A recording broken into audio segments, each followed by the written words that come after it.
Libby চলে আসে না। এই যে বন্ধুরা দেখেন বিশাল বড় বাউস, বিশাল বড়। এবারকার বছরে সব ইস খুব সুন্দর থাকতে পারে। আসসালামু আলাইকুম বন্ধুরা, আজকে আসছি টাঙ্গন আলানির মোড়ের নিচে। সকালবেলা একটা মাছ ধরেছি ডাবতলায়। ডাবতলা বলতে গেলে সামনে এই যে ডাবের গাছ দেখা যাচ্ছে এখানে। তবে এখন এখানে আর যাবো না, ওইখানে এখন বস্তা ফেলেছে।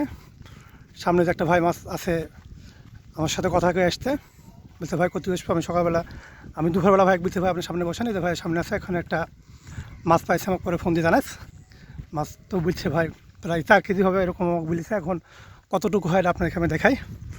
এবং ইউটিউবে যে বন্ধুরা আছেন আপনারা তো আসলে ভিডিও দেখেন, দেখি লাইক তো আপনাদের করতে ভালো লাগে না।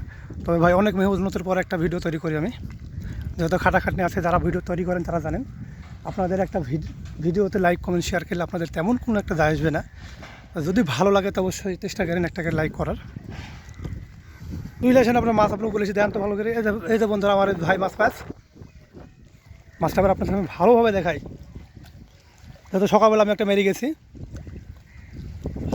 ইস খুব সুন্দর থাকতে পারে। এই যে বন্ধুরা, এই হচ্ছে আলানের মোড়ে কাল বাউস, একবারে লাল টুকটুকি বাউস, বিশাল বড় বাউস, আসলে 4 কেজি হবে। এই যে বন্ধুরা দেখেন বিশাল বড় বাউস, বিশাল বড়। এবারকার বছরে সর্বোচ্চ মাছ এটাই। বুঝলেন, ছাপড়ান আপনার মুখটা দেখা দেখ। এই যে বন্ধুরা, এই আমার এই ভাই শিকারি, মোটামুটি 4 কেজি হবে। ভাই মাছ খেলিস কতখানে? ইস ভাই একটু মাছটা তুলতে অনেক খালি খাটনি যাতে আমাকে তো সবাই শুনলেন যে আমাকে বলি ভাই আসছে এখানে। ভাই ঠিক আছে, দেখলেন মাছটা। এবার আমি একটু দেখে বসি, যারা একটা পাই তো অবশ্যই আপনাদেরকে দেখাচ্ছি।